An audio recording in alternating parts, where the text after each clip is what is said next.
Warren Fiscal Court, Friday, July 8th, 2022 is now called to order. I want to ask Esquire Ron Cummings to lead us in prayer, and immediately afterwards, please lead us in the pledge. Thank you, Judge.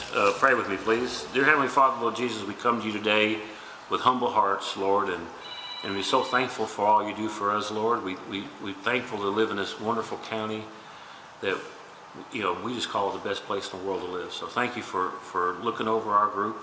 Lord, as we come together to have discussed the business of the county, may you give us wisdom and guidance to do the things that are right and pleasing to you, Lord. Again, thank you for sending your Son, Jesus Christ, to die for our sins. And may all that we do, we give you honor and glory for everything you do. In Jesus' name I pray. Amen. Amen. Face flag.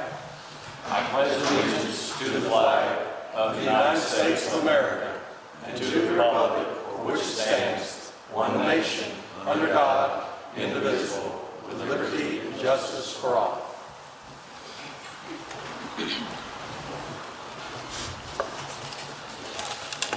Please call the roll. Esquire Gorman. Here. Esquire McWhorter. Here. Esquire Lawrence. Here. Esquire Young. Here. Esquire Payne. Here. Esquire Cummings. Here.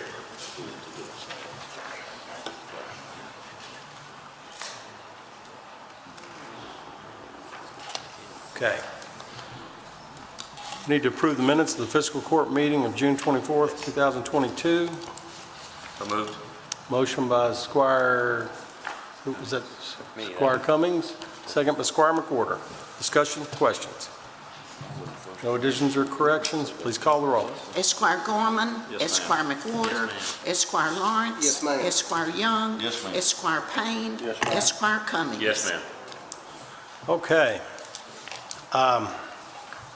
All of you are familiar with our guest today who has a presentation, but he's not here in the courtroom. He is going to operate this with the coordination of our technician, Mr. Bratton. And John Swords runs the Workforce Development Board and all of the efforts for all 10 counties. And he's done some specific work for us in recent weeks and months. And I'm going to turn the floor over to John Swords for his presentation. Mr. Swords, how are you, sir? Good, thank you, Judge. I appreciate the opportunity to speak with this august body this morning. So I'll get started. So again, good morning, everybody. It is an honor to join you and share some of the work that we are doing as a workforce board. I will specifically talk to you this morning about the position at Court Campbell that the Warren County Fiscal Court has graciously helped fund.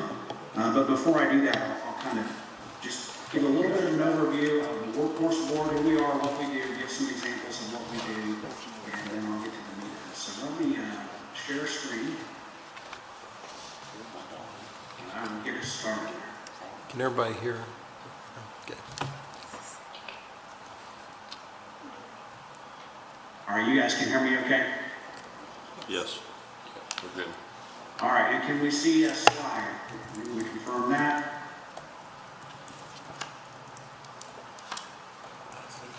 Okay, I can't see it very well, so I'm going to assume you guys can see the slide. So I'll get started. So let me begin with just workforce boards in general. Workforce boards are mandated by law, specifically the Workforce Innovation Opportunity Act. That's a federal act that's been in place for about 7 or 8 years now. And, WIOA is what we call it for short. It really seeks to align federal, state, regional, and local programs for employment, training, and education. We're here to help individuals that have barriers to the workforce get back into the workforce. And we have some federal funding to help do that, to help them overcome their barriers, get the skills they need. We want to make sure the skills that we fund are the skills that are needed by our local employers. So really, and we have two customers. I mean, it's job seekers and employers. We're here to help make those connections. And we, by virtue of just being a Department of Labor funded entity, in the community. We kind of sit at the intersection of government, of industry, labor, economic development, our nonprofit partners, and community organizations. There's not a day or week that goes by where we're not having interactions or convening meetings with many of these partners. What we are not, specifically, is a staffing agency. That is, we certainly want to help. I mean, we help people and we make connections, but we're not the big staffing agency in the sky that can singularly fix all of our workforce challenges alone. We are a tool in the toolkit, and we are a partner in the community to help resolve our workforce challenges. If you look to the right, I mean, this is kind of the follow the money piece, so because this is a federal act, there's federal money that gets allotted every year based on a formula. That money gets allotted to every state. It comes down to the state in particular. When WIOA funds come to Kentucky, they go to the Kentucky Education and Workforce Development Cabinet, and then that money gets allocated down to each of the 10 workforce boards in the state. So our board is one of 10 in the state. We specifically cover the 10 counties of the Bragg region. And again, this money is based on a formula, and the formula is it's a very convoluted formula, but the weighted criteria of the formula is such that if you have low unemployment and you have a lot of job opportunities, you tend to get less money. So out of the 10 workforce regions in the state, we're the second lowest funded in the state. And so my annual WIOA budget for the last couple of years has been about $1.5 million. That $1.5 million pays rent, it pays staff, and it pays for the programming that we do for participants. Above and beyond WIOA, right now I've got about another $1 million of other grant monies in play that I'm managing. So, today I'm managing roughly about a $2.5 million budget. But the grants come and go, and that fluctuates a little bit.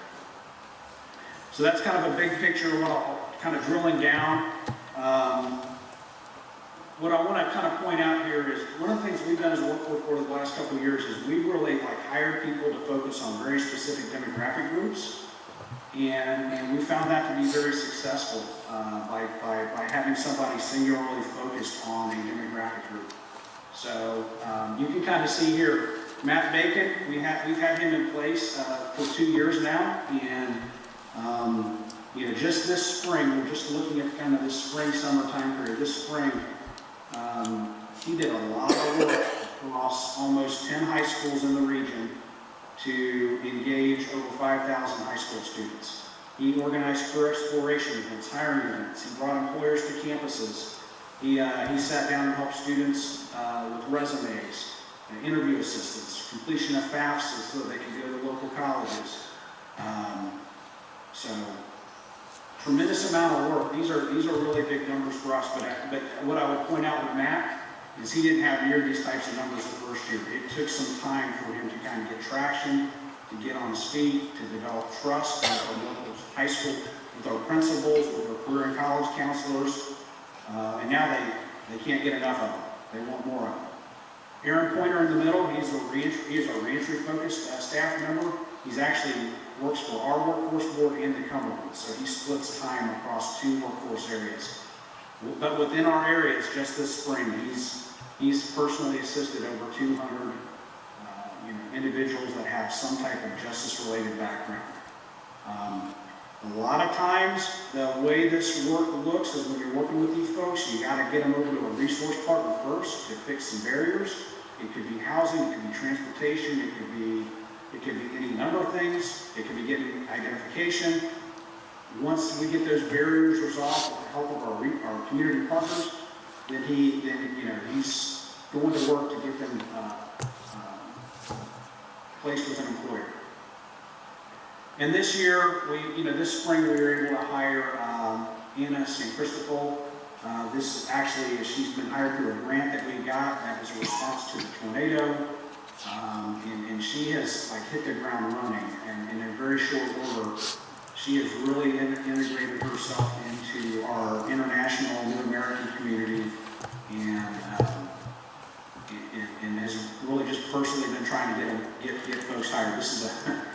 This is a very tough demographic to work with. It's in terms of it's a demographic that's largely built on word of mouth and trust on one side, and on the other side, getting employers to hire new Americans. No employer will say they won't hire new Americans. You can't say you're not going to hire anybody, but there's a lot of challenges to get new Americans, people with limited English language proficiency, to work in certain environments like manufacturing, just because of the safety concerns. So there's a lot of work and a lot of heavy lifting that's got to go on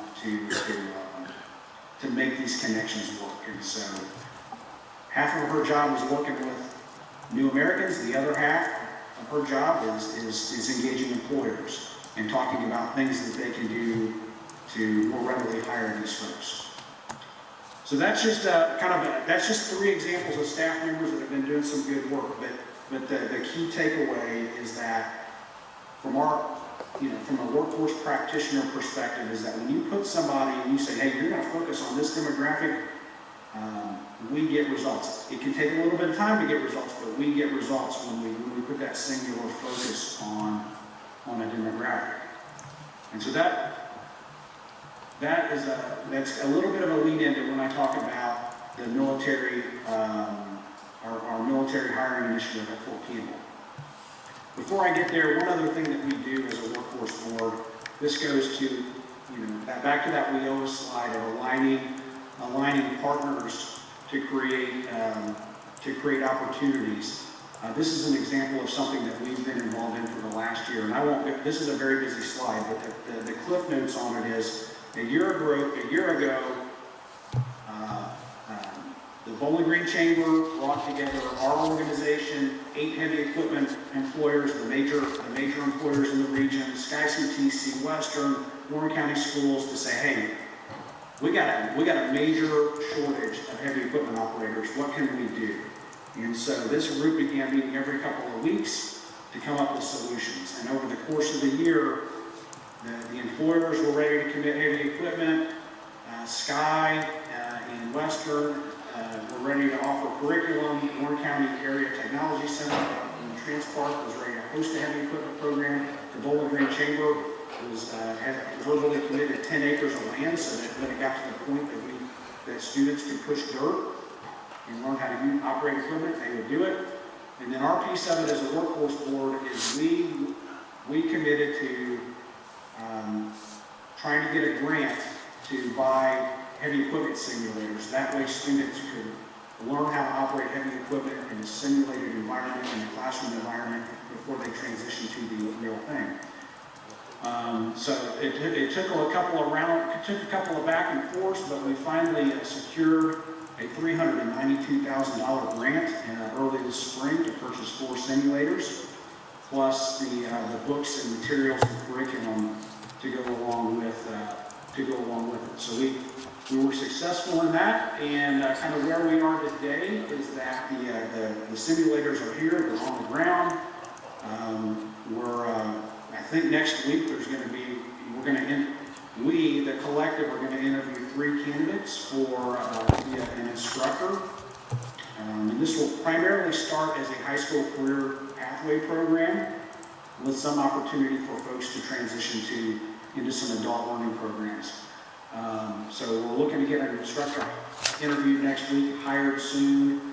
There's got to be, somebody's got to come down and do some training on the new simulators. But the whole idea is that we get this pathway launched in August inside the Warren County ATC with the first group of students. So this is just a bit of an example of a role that our organization plays with other partners to come together to solve a workforce issue. Obviously, with all the expansion, with all the residential expansion, with all the commercial expansion, with the Envision announcement, we need heavy equipment operators in this region, big time. And so we're trying to create a talent pipeline.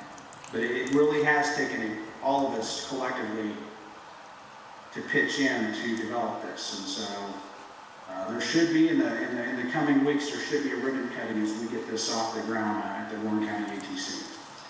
Okay, so I want to get to the meat of what I think you really want some feedback on. I want to tell you a little bit about the Fort Campbell, Kentucky Career Navigator that the Warren County Fiscal Court and the City of Bowling Green have co-funded.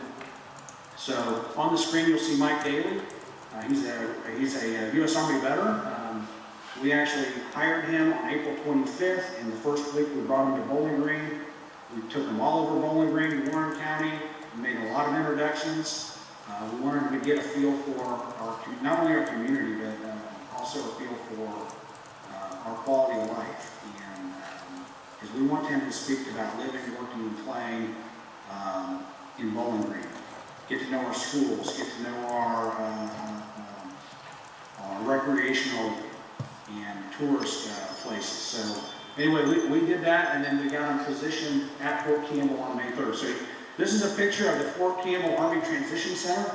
Every single soldier that gets out of the Army has to go through this transition center and spend a week there. And so Mike was given an office space right inside the building. That was an in-kind arrangement because the folks that run that center were really keen to have anybody from Kentucky down to representing Kentucky opportunities. So we got him down there and placed in an office at no cost. In addition, infrastructure-wise, in addition to having Mike there and him having an office, we've got a flat screen TV that we've got in a major traffic area. This is the hallway that has the bathrooms and the vending machines. And there's Mike standing beside it. What you see on that screen is a promotional video for the Bowling Green Police Department, where right now they have a recruiting video out that we're running. So we have the opportunity on this 43-inch TV screen to run promotional videos. And so we're running a lot of promotional videos about our community, about different employers, and we can run job flyers. And so part of my ask with employers is send me a flyer with a QR code, tell us what you're hiring for, so that we can display that. And that Mike can use that information to help soldiers connect, to know what the opportunities are and to directly connect with those employers via the QR code. And then we've also got here under Zillow, we got a kiosk with an intake form. So Mike talks to lots and lots of people, but not everybody he talks to is, some are going home, some are going elsewhere, some don't know what they want to do. But in the course of that conversation, that when he's talking to them, he's trying to get them to, hey, okay, listen, we have opportunities for you. Jump on this, fill out this information form, give us your name, your phone number, tell me when you're getting out of the military, and then we're going to stay in touch with you and keep tracking. So let me go to the next slide. This slide, very briefly, I just want to give you a sense of what his day and week look like, so that you know what he's doing down there. So again, he's down there Monday through Friday, working the soldiers in this building. And in any given week, you got 250 or so soldiers going through these classes. So generally speaking, on Tuesdays and Wednesdays, Mike is one of multiple agencies in that building that get asked to go and make their rounds and hit 2 to 3 classrooms, and he gets to do a 5-minute pitch to all the transitioning service members in the classroom and say, hey, I'm Mike. I'm here to represent job opportunities in Bowling Green, Warren County, South Central Kentucky. We've got a great quality of life. We've got great jobs. Come see me. I'll be in the hallways, on the breaks. I've got an office over here. I've got a kiosk and a TV. But come see me and let's talk. So that's the general pitch that he gets to make on Tuesdays and Thursdays. Also, on Wednesdays and Thursdays, generally what you have in that building is you've got a foyer area where about a dozen employers or agencies are able to set up tables, and they stay there from about 8 a.m. to 1 p.m. and stack those tables. So Mike, every Wednesday, Thursday, he's out there in the hallway, one of a dozen tables, he's staffing it, and it's an opportunity. And all those soldiers are encouraged to go out, talk to these employers, talk to these agencies. They're here to help you. And so he's got an opportunity to have a little bit more in-depth conversations every Wednesday, Thursday. Again, we're asking people to complete an intake form that really allows us to kind of track and stay on top of these folks. And this is important because soldiers can go through these transition classes up to 12 months early. What we're seeing on average is most of them are going through about 120 days out. And so at 120 days out from separation, not quite sure yet what they want to do. They're not quite sure where they're going. On the one hand, and on the other hand, at 120 days, it's a little too early for most of our employers to do something with it. Most employers are in kind of that 30 to 60 day range of wanting to hire folks. Well, I mean, today it's even shorter term than that. But most employers aren't sure. They're not ready to make offers at 120 days out. So it's really important in Mike's role that we track these folks, because once we get them on, once we kind of get them into our tracker and have their information, he can turn around as part of his daily routine, weekly routine, is periodically check in with them. Once he sees somebody getting to that 30, 60 day mark, he's checking back in with them to say, okay, all right, man, what's your plan? What do you got? Because I got things for you. I got a great opportunity for you. So that's part of the process that we've got in place. And then last thing, for those that are really short term, he's collecting resumes. He's forwarding resumes over to our staff here on this side, and then we are further pushing those resumes forward. If the person says, hey, I'm interested in construction, then we're pushing them to construction companies. If they're interested in manufacturing, we're pushing the manufacturing companies. And then we're doing our best to kind of stay on top of, which of those companies reach back out to these service members and pursue an interview or pursue an employment opportunity. And that can be a little bit of a challenge, but that's part of what we do. So anyway, I just want to give you a sense of how he's working down there and what that looks like. Okay, so let's talk some data. So first of all, he's been there 9 weeks.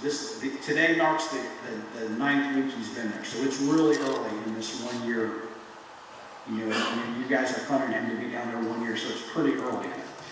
But these Tuesday, Wednesday classes where he gets to go talk to soldiers, he's been in front of 836 soldiers in the last 9 weeks. He's averaging about 90 to 93 soldiers a week talking to in the classroom. Again, most of these folks are about 120 days or so out from separation. So far, what we've gotten is we've had 25 soldiers complete the intake form. And I will tell you, just to being transparent, we got a really slow start to this. The first 4 weeks, not many. But some of that has to do with Mike just kind of getting himself there, working on his pitch, and establishing credibility. This is a community that really is built on credibility. So really, we've had a good uptick in these 25 over the last couple of weeks. Out of the 25 that have completed the intake form, as what happens is some, then you respond back to them and they're not responsive. There's about a third that haven't been responsive. There's about a third that have been very responsive, have come in, met with them, provided a resume. Out of the 8 we've worked with so far that have provided resumes, those resumes have been forwarded to 69 different employers locally. And then what we know, just kind of, because once they get forwarded to the employers, then we're trying to reach back out to the employers. Okay, what did you think? Are you interested? Or have you contacted this person back? We've had 10 companies confirm that they've either reached back out or intend to reach back out and interview these soldiers. So that's in terms of data points, that's where we are so far.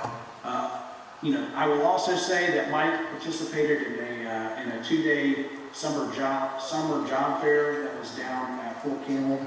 There were over 1,200 service members, spouses, and veterans that attended that job fair over 2 days. But about 200 of those folks came by and talked to Mike. And then Mike also came over here. One of the things that we've been doing for the last couple of years is we've organized soldiers to come over here and tour our factories. And these are called Heroes Make America Tours. On June 17th, we had 15 service members come over and tour Magna, Cody, and Sherwin. Mike tagged along on that. It was an opportunity for him to establish contact and relationship with each of these HR managers, kind of know what they do. And more importantly, he got to spend the day with his 15 service members. He gets to continue, as these guys are still several months out from leaving the military, but he gets to stay in touch with them and continue to kind of see if he can help convince them to come over here. Other things that we've got in the works that are ongoing right now is we're working with Ronnie Pearson, Warren County Emergency Management. He's approached us. He would really like to get an intern from Fort Campbell. We found somebody for him that's very interesting. So right now where we are is we're hoping to get an interview between Ronnie and this candidate next week. If we can't get it next week, as soon as we can, we want to get an interview set up and move that forward. If we get this worked out, what will happen is a service member who's still on active duty will get released to come over and work for Ronnie for 8 to 12 weeks. He's going to help Ronnie with some strategic planning updates and so forth.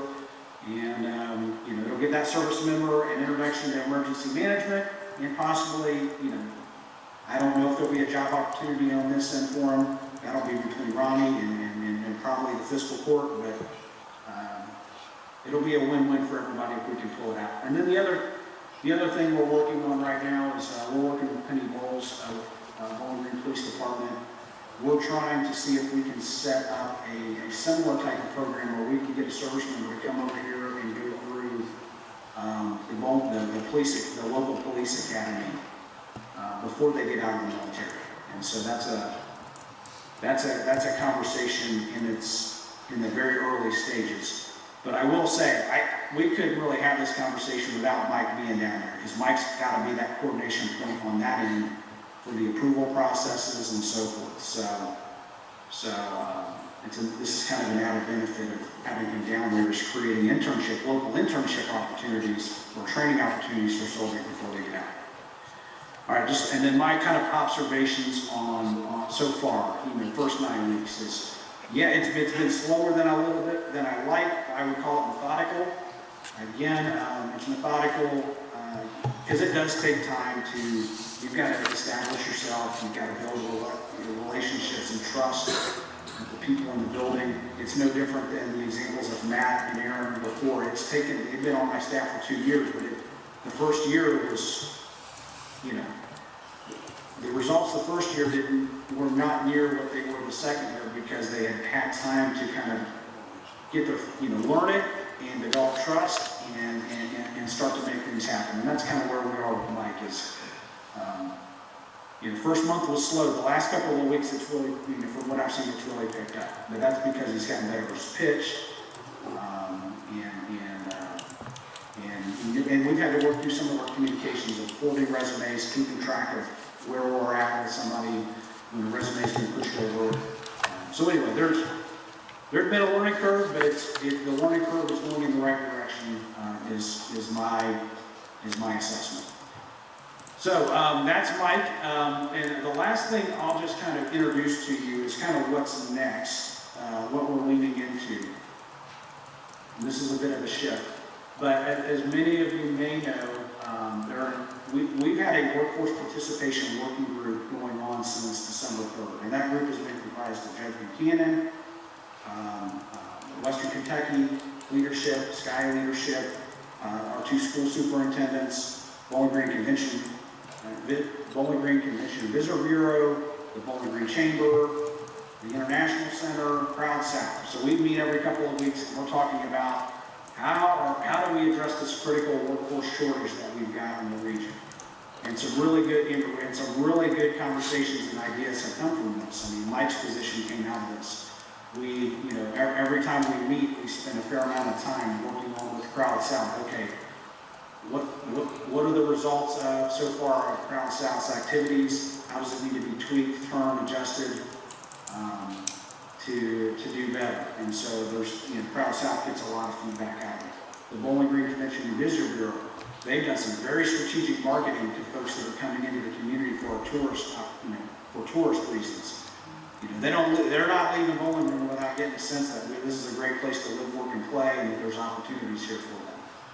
So that's been a really good meeting, but it's every couple of weeks. And so what happened in April is we had a meeting, and it was suggested, hey, what we really need is somebody full-time focused on this to take this to the next level.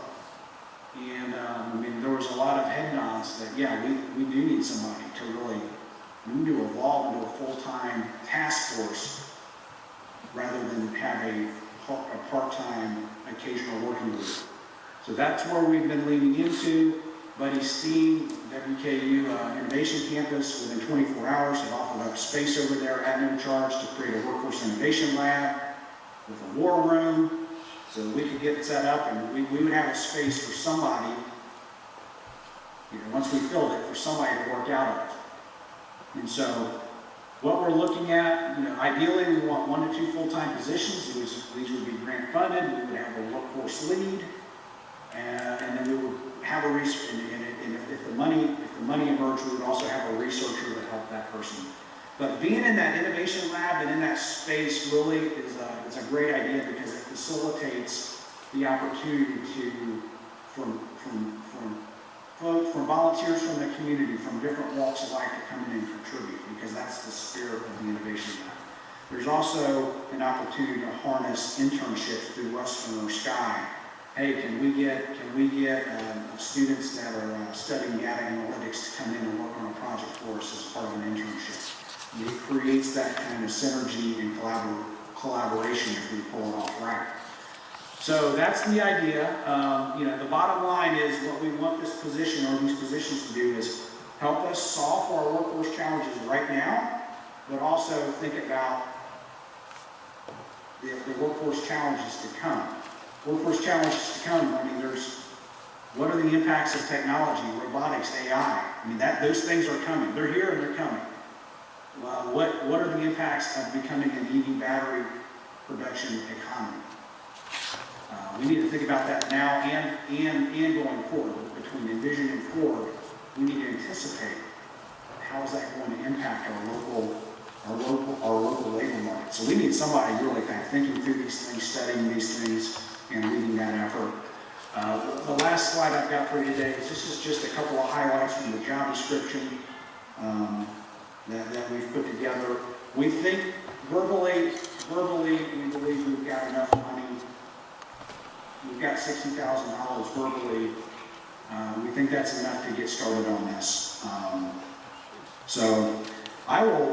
That's kind of everything I got for you. Hopefully I've given you a sense of like who we are, what we're doing, how we're trying to serve different demographics in the region, how we're trying to create collaboration and develop talent solutions. And of course, I wanted to give you some feedback on what we've done with Mike the first 9 weeks that he's been on the ground at Fort Campbell. So I've hit you with a lot. I probably went way over my time limit, but I'm here for questions, comments, or concerns. John, it's fine that you went over your time limit. I think that's pretty comprehensive for a summary that you were trying to provide anyway. One thing I would like to ask you to do is if you would share those slides from the presentation in electronic format so I can share with all the magistrates, and because I know they're interested in this. I hope they're interested in this as they are in any other issue. I know I am. And we didn't get into, I know that Matt, you talked about Matt giving us a lot of assistance with the high schools, but we're also getting great participation, great partnership with the high school or with the school superintendents and their offices, and also with Western. I'm very proud of that, and I want to tell you how much I appreciate you spending the time with some of our outside efforts, like the Builders Association meetings that we've been to in regard to trying to help them with some of their efforts. They, as everyone knows, the building industry is working as hard as they can trying to provide the housing that we need, and even though at some point we've always thought that we were overbuilding here, we're way underbuilding for the number of people who are moving to town. And part of the problems that they're having, they'd be glad to build more homes, but they don't have the enough subcontractors to do that. So we're trying to attract more electricians, plumbers, HVAC, and every other there's a shortage of all construction labor. But anyway, that's something that we hope to make a difference in. I know we are making a difference, but we need to make the difference. And I appreciate your all's, taking this on with such a passion. Appreciate it. Do we have any questions of any of the magistrates? To have any questions of John? I think the position at Fort Campbell is extremely important. It's a great opportunity for us, Judge, so thanks, John. I can't thank this group enough for believing in that, and I know we're gonna get good results out of that. It's just gonna take a little bit of time, but we're gonna get good results, and I really appreciate the support and the trust to let us take a stab at that. Any other questions, gentlemen? John, thank you so much. I appreciate your all's hard work, and I appreciate you spending a little time with us this morning. Putting that presentation together took a little time as well, but I would like to share it with all the magistrates if you could send that to me. Right away. Thanks, pal. Appreciate it. Thank you, sir. Okay. We're going to move ahead with the agenda. Item number 5 is to approve the work schedule for the Warren County Road Department. Motion by Squire McWhorter, second by Squire Young. Discussion or questions? Please call the roll. Esquire Gorman. Yes, ma'am. Esquire McWhorter. ma'am. Esquire Lawrence. Yes, ma'am. Esquire Young. Esquire Payne. Esquire Cummings. Yes, ma'am. Okay. Need to approve personnel changes for Warren County. So moved. Motion by, I think it was Squire Payne, second by Squire Young. Discussion, questions? Let's call the roll. Esquire Gorman. Yes, ma'am. Esquire McWhorter. Yes, ma'am. Esquire Lawrence. Yes, ma'am. Esquire Young. Yes, ma'am. Esquire Payne. Yes, ma'am. Esquire Cummings. Yes, ma'am.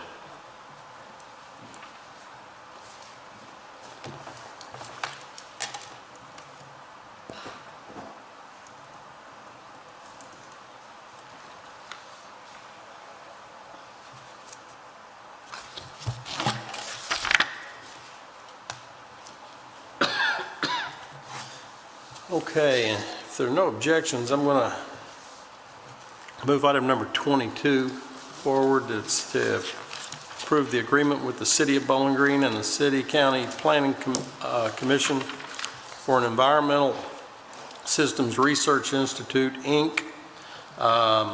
This is for a 3-year contract. The county's portion for year 1 is 22,120, 27,560 in year 2, and year 3 is 33,000. This is a single source provider, and this is paid for through stormwater management. Do we have any further comments on that, Nikki?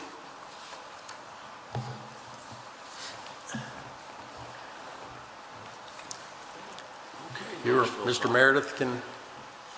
Yeah, the City of Bowling Green Public Works and GIS Department, along with Planning and Zoning and Stormwater Public Works for Warren County, have been working for a long time on trying to make a more cohesive, it's for our GIS, geospatial mapping, things which are used for a whole variety of work that is done both for the city and the county and planning and zoning.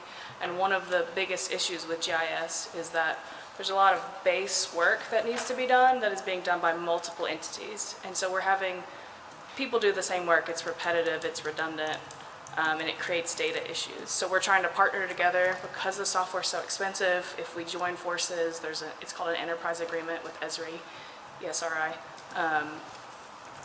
We can hopefully join forces a little bit better, spend less money overall, and less resources, and have more data that matches each other, and not have so many conflicts. And it also gives the county, stormwater, opportunities to, we have a mapping requirement for our stormwater permit with the state, and it will make that a lot easier to accomplish in the long run. But all sorts of our programs and our software uses this information as an underlying base map layer. And so we're very excited to finally be able to get this together, and hopefully it'll be really great. Do you have any other questions? Any questions? Motion. We have a motion to approve by Squire Cummings, second by Squire Gorman. Discussion? Questions? Any other comments, Mr. Meredith? Mr. Peterson? Okay, then. No comments, no more questions. Please call the roll. Esquire Gorman. Yes, ma'am. Esquire Yes, McWhorter. ma'am. Esquire Lawrence. Yes, ma'am. Esquire Young. Yes, ma'am. Esquire Payne. Yes, ma'am. Esquire Cummings. Yes, ma'am. Okay. Item number 7 is to approve the purchase of a 20-foot Skyjack scissor lift at a cost of $7,500 from Easy Rent of Bowling Green. And this is for the use at the Sugar Maple Square property. There are 3 quotes received, and this is the lowest and best quote. Motion by Squire Young, second by Squire Cummings. Discussion, questions? Let me just say for the record, the Easy Rental is owned by someone who is an employee of Warren County, and that's Mr. Loving. Tommy Loving is an owner there at Easy Rental, but they were the lowest and best bid. We just have to say that for the record when there's any kind of Take my motion back. all right. We have a motion and a second, and we go ahead. Let's go. Esquire Gorman. Yes, ma'am. Esquire McWhorter. Yes, ma'am. Esquire Lawrence. Yes, ma'am. Esquire Young. Yes, ma'am. Esquire Payne. Esquire Cummings. Yes, ma'am. Item number 8 is to approve termination in the amount of $3,300 to Braze Window Cleaning for window washing at the Justice Center. There were 3 quotes requested. This was the only one received. And Mr. Markram, this is paid for partly by AOC, right? 83%. Correct. Okay. Okay. We have a motion by Squire McWhorter, second by Squire Cummings. Discussion or questions? Please call the roll. Esquire Gorman. Yes, Esquire ma'am. McWhorter. Yes, ma'am. Esquire Lawrence. ma'am. Esquire Young. Yes, ma'am. Esquire Payne. Esquire Cummings. Yes, ma'am. Item number 9 is to approve the receipt for transferring delinquent property bills from the sheriff to the county clerk. Motion. Motion by Squire Lawrence, second by Squire Gorman. Discussion or questions? Please call the roll. Esquire Gorman. Yes, ma'am. Esquire McWhorter. Esquire Lawrence. Yes, ma'am. Esquire Young. Esquire Payne. Esquire Cummings. Yes, ma'am. Item number 10 is to approve emergency determination in the amount of $2,530.89 to Roman's Repair Center to replace an engine in the Toro Sandpro. So moved. Motion by Squire Gorman, second by Squire Lawrence. Discussion or questions? Please call the roll. Esquire Gorman. Yes, ma'am. Esquire McWhorter. Yes, ma'am. Esquire Lawrence. Yes, ma'am. Esquire Young. Yes, ma'am. Esquire Payne. Yes, ma'am. Esquire Cummings. Yes, ma'am. Item number 11 is to approve the determination in the amount of $1,980 to Porta-Grace Manufacturer to pay for the windows for the new Soapbox Derby track building at the base of the track. Building is being built with private funds by the Kiwanis Club and Soapbox Derby Association. And the windows are basically being put in for added visibility and security. We have a motion to approve. I was assuming that we'd get, Well, go ahead. I'll move. It's a bad day, Judge, when people are stealing soapbox derby cars, but I'll make the motion, so. Squire Cummings. I'll second it. We have a motion by Squire Gorman, second by Squire Cummings. But want to put on a record that Yeah. we are both members of the Kiwanis Club, and I'm also on the board of directors for the Saltbox Derby Association. That's I don't see correct. Any kind of conflict of interest. Well, there's no really conflict of interest. The building, even though private. the club is paying for it, it is Security owned, enhancement. it's owned by the county. The county has the property and will own the building. So we just want to thank you Yeah. for helping to get that built. Any other comments, Mr. Moore? Do y'all have anything else to say about that? Have we Are we having any more problems? Or we'll get to that later about security out there. And this would be a great, the reason why we're doing this now is getting that building built before the Nationals that are coming here in September. So this is an important building to get completed.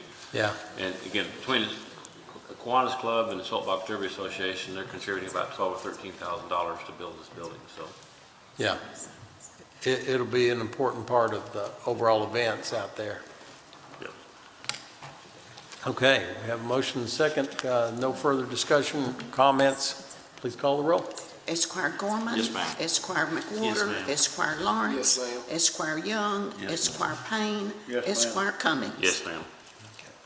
Item number 12, grant judge executive authority to sign the grant agreement for the Airport Improvement Program. It's the AIP project number 321-0006037 at the Bowling Green, Warren County Regional Airport. And Warren County's portion of this, which most of it's paid by federal government, but Warren County's portion of it is $2,083.34. Motion by Squire McWhorter, second. Squire Cummings, discussion or questions? Please call the roll. Esquire Gorman. Yes, ma'am. Esquire McWhorter. Yes, ma'am. Esquire Lawrence. Yes, ma'am. Esquire Young. Yes, ma'am. Esquire Payne. Yes, ma'am. Esquire Cummings. Yes, ma'am. Give that to Greg. Okay. Item number 13 is to approve Order 2216 reappointing Christine Souders and Gary Dillard to the Council on Aging at the Barren River Area Development District. So moved. Motion by Squire Young, second by Squire McWhorter. Discussion or questions? Just glad you got somebody of age, Gary Dillard, to represent well, so. Yeah. They are two great board members. They both do a great job. Okay. No discussion? Esquire Gorman. Yes, ma'am. Esquire McWhorter. Yes, ma'am. Esquire Lawrence. Yes, ma'am. Esquire Young. Yes, ma'am. Esquire Payne. Esquire Cummings. Yes, ma'am. Okay. Item number 14 is to approve determination in the amount of $54,000. It's actually a determination. It's a single source provider in the amount of $54,970 to Advanced Systems Technology for upgrade and replacing obsolete equipment in the housing areas for the access control system. This price includes spare equipment programmed in case of an outage, and it is a single source provider, and it's funded by the Sakaris Capital Improvement Funds with no direct cost to the general fund of Warren County. Motion. Motion by Squire Cummings, Second. second by Squire Gorman. Discussion, questions? Please call the roll. Esquire Gorman. Yes, ma'am. Esquire McWhorter. Yes, ma'am. Esquire Lawrence. Yes, ma'am. Esquire Young. Yes, ma'am. Esquire Payne. Yes, ma'am. Esquire Cummings. Yes, ma'am.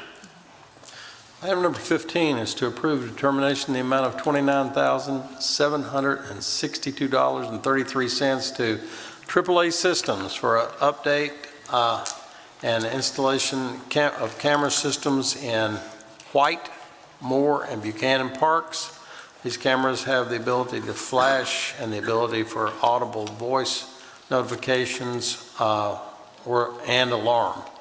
And these additional cameras will be a whole lot better at notifying us and the citizens and neighborhoods around if there is any more activity at these parks. You guys want to expand on that at all, or do you understand? Maybe you can give us an update on where things are going and how things have been the last few Members of the couple of court, weeks. Judge Buchanan, we're trying, we've had a number of break-ins within the county park system. We're trying to be proactive at this time to be able to prevent that from reoccurring in the future. By adding the systems to the three existing parks, which will be Moore, Buchanan, and also White, it gives us the opportunity to be able to visually view those particular facilities if they were to be in them. So a strobe light system comes on, you have a warning and notification, you know about it. Some of us can be there within 5 minutes and have law enforcement on their way. This is what we're looking to do to prevent that aspect that had occurred just recently at Griffin and Moore Parks. This is a step forward. This will assist us in doing so, and it's a very professional system to be able to at least make us aware of what's occurring. Any Phil, questions? will these notify someone like on their cell phone if it goes off That's correct. at that precise moment when it happens? There'll be warnings. You'll be able to see what's going on. You'll be able at that time to be able to process what needs to occur. I like this. Definitely. This is a good improvement, and of course, I have to believe that any of these guys that are stealing from the Public Parks Department are doomed. I would be worried about lightning striking me before I got off the property. That's so true, but to know that this system exists and the improvements that these gentlemen have made within the park system, if you are aware they're there, you may not come around. Maybe. Let's Maybe. hope. Hopefully. Let's hope. Any other questions for Mr. Moore? Judge, I'd just like to say, Phil, it's good to see you in court again. Thank you, sir. Appreciate it. Thank you. Thank you. Appreciate it, Phil.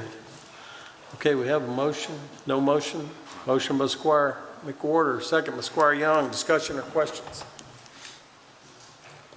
Please call the roll.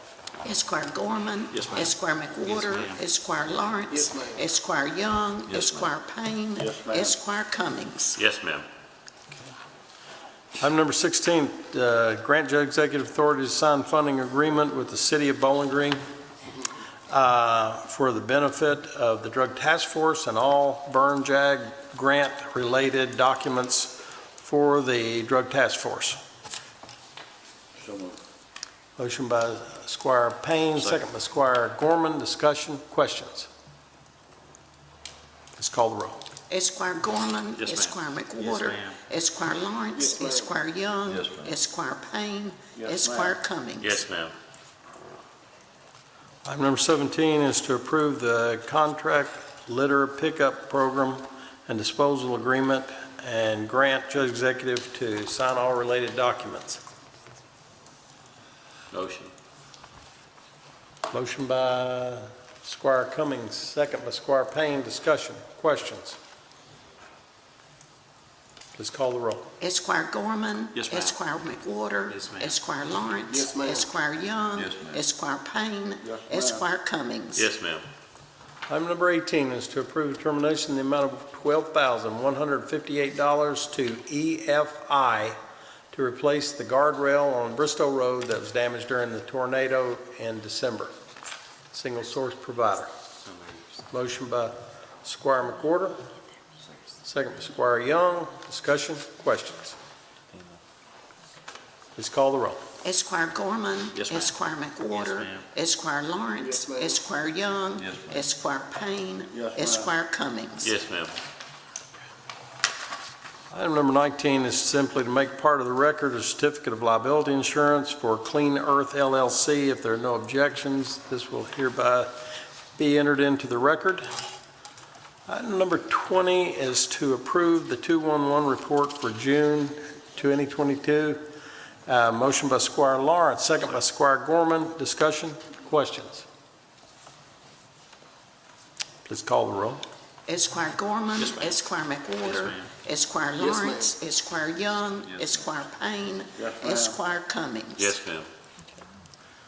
Item number 21 is to approve determination in the amount of $1,726.39 to Jones Auto Sales for repair to the Warren County Sheriff's Department vehicle that was struck by a Parks Department vehicle. Now we realize why Chris didn't show up today. All right. Can we hear the story before we make a motion? They want to hear a story before we make the motion. What's the background on this? Here comes Phil. A bad one. Unfortunately, both vehicles are at the regional jail. Ah. And a young man that works for the downtown crew in the Parks Department was driving a dump truck that we have. The deputy was parked accordingly, and the young man backed up, and when he backed up, something appeared. And unfortunately, before he hit the brake, there was a collision. It was an accident, and hopefully could have been prevented, but yet he did the best he could under the circumstances. So what you're saying is you blame this on the sheriff's department, right? No, sir, I'm not. He's the only one with a gun in there, so. We had an error in judgment Yeah. from a young man, and he regretted it, but I won't go that far. No, sir. Any questions? I have a motion by Squire Gorman, and second by Squire Lawrence. Thanks, Bill. All righty. Please call the roll. I've done the same thing to my wife's car. Just Oh, Lord. background into it. You're in more trouble. Yeah. Esquire Gorman. Yes, ma'am. Esquire McWhorter. ma'am. Esquire Lawrence. Esquire Young. Yes, ma'am. Esquire Payne. Yes, ma'am. Esquire Cummings. Yes, ma'am. You know, the real strange part about this is how in the world a dump truck could only do $1,700 worth of damage. That's pretty incredible. The Lord was looking after you. Okay. Item number 23, we've already taken care of item number 22. 23 is to grant judge executive authority to sign an agreement with the Kentucky Justice Cabinet, Office of Drug Control Policy, and the benefit of the Drug Task Force for officer training funding in the amount of $25,000. Motion. Motion by Squire Cummings. Second by Squire Gorman. Discussion, questions? Please call the roll. Esquire Gorman. Yes, ma'am. Esquire McWhorter. ma'am. Esquire Lawrence. Yes, ma'am. Esquire Young. Yes, ma'am. Esquire Payne. Yes, ma'am. Esquire Cummings. Yes, ma'am. Item number 24 is to accept the only bid received from Scott and Murphy, Inc. in the amount of $29,605 for the Small House Elrod Road roundabout improvements. Motion by Squire McWhorter. Second by Squire Gorman. Discussion or question? Just want to, Josh, I guess, yeah. So this is a skirt on the inner part of the roundabout? Is that what that's for? Because we're having all those trailers are pulling through there and they're cutting the inner side, but that's what this is for, is a Yes, sir, improvement. it's a concrete truck apron. It's not as pretty as the one Greg builds in his, but it will function the same way, is to keep that inner wheel path of those trucks as they come around. Also, Scott Murphy Daniel is prepared to start in the next week or so. They know that they're targeting getting it finished before school starts in August, so that was the goal in all this. So it's going to be a quick turnaround, but we're excited that they're doing it. Honestly, the estimates we had on initially were, closer to $50,000. So this is a great price. I'm just tickled that they could work us in and make this work. So, thank you. Any other questions, Mr. Moore? Please call the roll. Esquire Gorman. Yes, ma'am. Esquire McWhorter. ma'am. Esquire Lawrence. Yes, ma'am. Esquire Young. Yes, ma'am. Esquire Payne. Yes, ma'am. Esquire Cummings. Yes, ma'am. Item number 25 is to approve agreement of understanding related to Fiscal Court 2022 Edward Byrne Memorial Justice Grant for the Warren County Attorney's Office and grant judge executive authority to sign. Motion by Squire Cummings, second by Squire Gorman. Discussion, questions? Please call the roll. Esquire Gorman. Yes, ma'am. Esquire McWhorter. Yes, ma'am. Esquire Lawrence. Esquire ma'am. Young. Yes, Esquire Payne. Yes, ma'am. Esquire Cummings. Yes, ma'am. Item number 26 is to approve subaward agreement between Warren County and the Warren County Water District. And this is for 2 water sewer projects in the amount of $3,811,000. And this is paid for through ARPA funds. These are the same 2 projects that you all had approved earlier. And this is just doing approving the subaward agreements and the money. So this is motion by Squire Lawrence, second by Squire Gorman. Discussion or questions? Please call the roll. Esquire Gorman. Yes, ma'am. Esquire McWhorter. Yes, ma'am. Esquire Lawrence. Yes, ma'am. Esquire Young. Yes, ma'am. Esquire Payne. Yes, ma'am. Esquire Cummings. Yes, ma'am. Okay. Now, will the treasurer please present the claims to court? General Fund, $1,656,704. Road Fund, $133,781. Jail Fund, $358,713. Stormwater Fund, $36,239. LGEA Fund, $14,224. ARPA Grant Fund, $5,085. Grant Fund, $9,000. We have to answer any questions. Make a motion, we pay the claims as submitted. Motion by Squire Young to pay claims is submitted. Second by Squire McWhorter. Discussion or questions?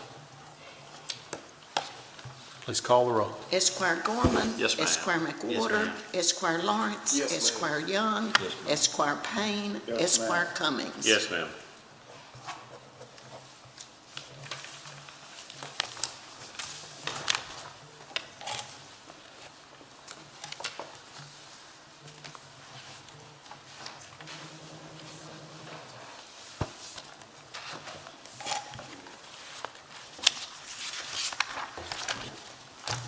Okay. Sheriff Hightower, do you have anything you'd like to share? I'm good, thank you, Judge. Okay. Ms. Yates? Thank you, Judge. Everything's good in the courthouse. Good deal, good deal. Jailer Harmon, I see you on here. Thank you, Judge. Thank you, sir. Mr. Comer is AWOL today, so Mr. Moore, do y'all have anything? All right, thank you all for being here. Appreciate you.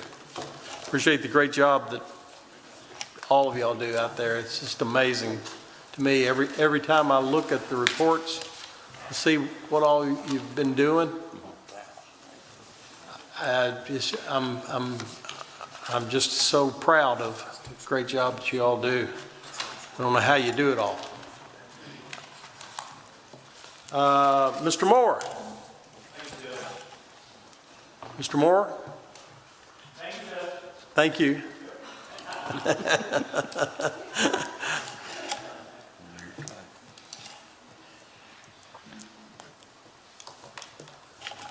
Ronnie Pearson is not here with us today. Travis is on.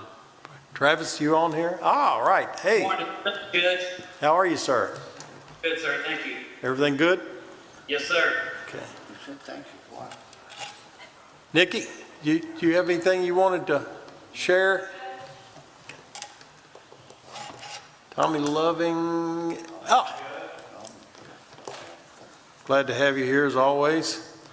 Our PVA, Susan Oliver Lewis, is here with us today. Do you have anything you'd like to share, Ms. Lewis? All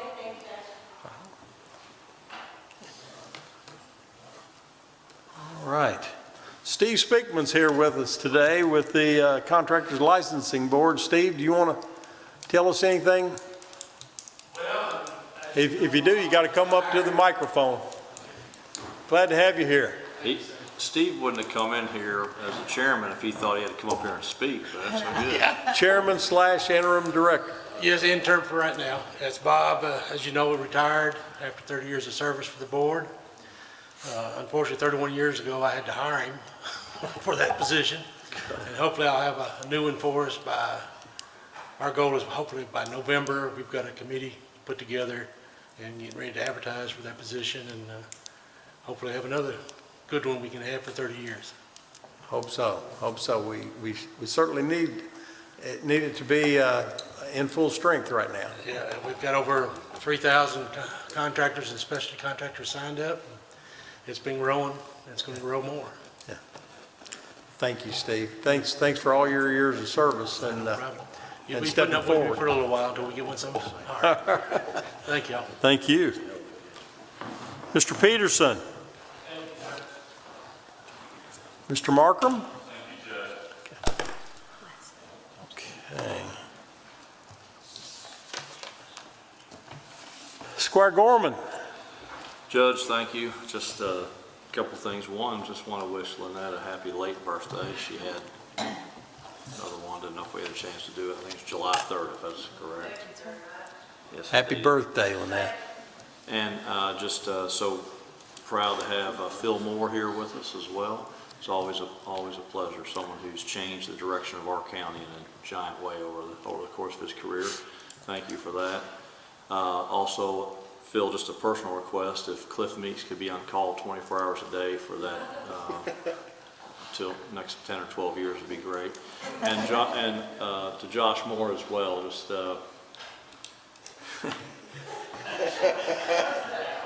appreciate Josh coming in with a new county uniform.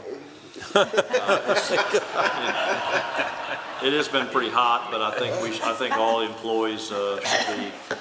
I want to say, in the last 48 hours, I've seen 2 of you guys' legs. And I figured I needed to try to get on board with the rest of you. Not in public. That was a private meeting. Not even close. Hey, make sure to clarify there were 2 that, make sure to identify the 2 that had legs showing. At least mine's brown. Thank you, Judge.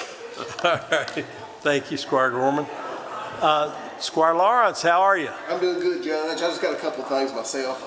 We've got the boys junior golf championship that's going to be held over at Paul Walker on July the 15th. It's free of charge. They're also having the putting competition for boys and girls ages 6 to 10 over there. All this is free of charge. The deadline to sign up is July the 13th, and also the girls junior championship is July the 20th, and the deadline for that one is July the 19th. It's a good thing. The sheriff's been working on the same board with us. It's going to be a really good junior championship this year, and we're looking forward to it. All right. There are a couple other, isn't there something going on at Bowling Green Country Club, a tournament out there, the PGA related, and then that Old Stone has a Junior PGA at Old Stone, but that's the isn't that in July as well? 23rd or something, maybe, yeah. It's right away. So we've got a lot of golfers. All righty. Squire Payne. Judge, I'd like to thank Phil Moore again for being here, but I know you haven't been here for a while, but there's no need for bodyguards here anymore.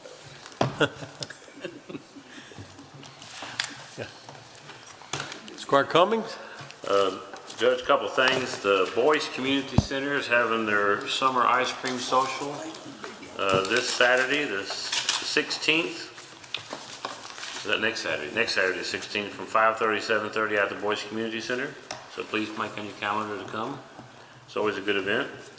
Want to say congratulations to the Kiwanis Club and pulling off Thunderfest, the 51st year that the big fireworks show was done by the Kiwanis. It was a great event. And want to shout out 2 particular people who do yeoman's work, and one's a newbie, one's an oldie like me. This is the 27th year we've had it out at the Corvette Museum, and Doug Gorman has worked the front gate of that event all 27 years, and those of us who do this, we understand how hard that is, but we want to say a personal thank you for him for his dedication and doing that. And then we had a newbie back at the back gates, Susan Lewis, newer member to the club, spoke up and didn't realize what she getting herself into, but she came back out and worked the back gate with me from 4 to about 9:15 and had a big time. And good. And we was thankful for the rain because it was really brutal until that rain came. And but anyway, I want to thank them too, particularly for their efforts in this year's Thunderfest. Yeah. So. What time did that rain come? Did it catch everyone out in the? 5 o'clock, Yeah. but it rained pretty hard for 30 It's minutes. pretty hard, a little bit. While we were standing out there. It was good. Well, I'm hoping we get a little more rain this weekend. Yes, we need it. And I will We still continue, need I will continue to promote until it comes. October 1st is the 4th annual Operation Anvil event out at Fillmore Park. The definitely most unique event that Bowling Green holds. And I'll be telling you more about that as it gets closer, but just want to put on people's calendar, October 1st will be that event. And rumor is that the Tiger Tank is coming back this year, so it'll be a good event. Cool. I missed it last year. What's the date again, October? October 1st. 1st, okay. And I'll have a lot more details as it gets a little closer, but definitely put on people's radar. Great event. Okay. Squire Young. Thank you, Judge. I did have a question I just happened to think about for Greg. The insurance issue with Anthem on the employees, Greg, has that been resolved? Or? Yes, it was resolved, I think, 2 days ago. Thank you. I think everyone's set again. Okay. Squire McWhorter. Just like to thank Sheriff Hightower for coming up to Smith's Grove and talking to the folks up there and answering questions and all. Just thank you, sir. Okay, Ms. Milliken. Judge, we're excited about adding a family member on Sunday. My brother's getting married, and never thought it would happen. He's 42. So we're really excited about Brandon and Hannah's wedding. So. Yeah, Brandon's marrying Hannah Pearson, who I guess is some relation to Jerry Pearson. So it's kind of a merger. It's a merger. It's an inter-county merger. And I will say it's nice to see, I will say it's nice to see Ms. Milliken back with us today. She's missed a couple meetings. It's always nice to have you here in person with us. Judge Buchanan made me quarantine for a long, long time. So. We do want to congratulate Brandon and Hannah. That was a surprise to me. I didn't know they were getting married, but I'm thankful that Brandon's decided to bite the bullet and join the rest of us. Surfer. Okay. Oh, also wanted to wish Ruth E. a happy birthday. She turned 13. She got a teenager, so you officially don't have any kids young enough to care about you. That's right. That's right. And it happens immediately. Yeah, I know. And also, Sheriff Gaines had his 85th birthday on July 7th. So he's officially 85. He told me he's officially old now.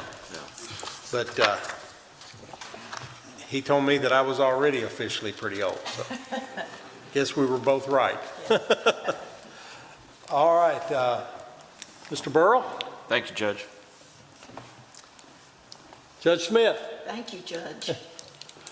All righty, I think everyone knows our next regularly scheduled meeting is July 22nd at 9 a.m. here in the courtroom. Is there any other business to be brought before this body? Motion to adjourn. We have a motion to adjourn by Squire Lawrence and second by Squire Payne. All those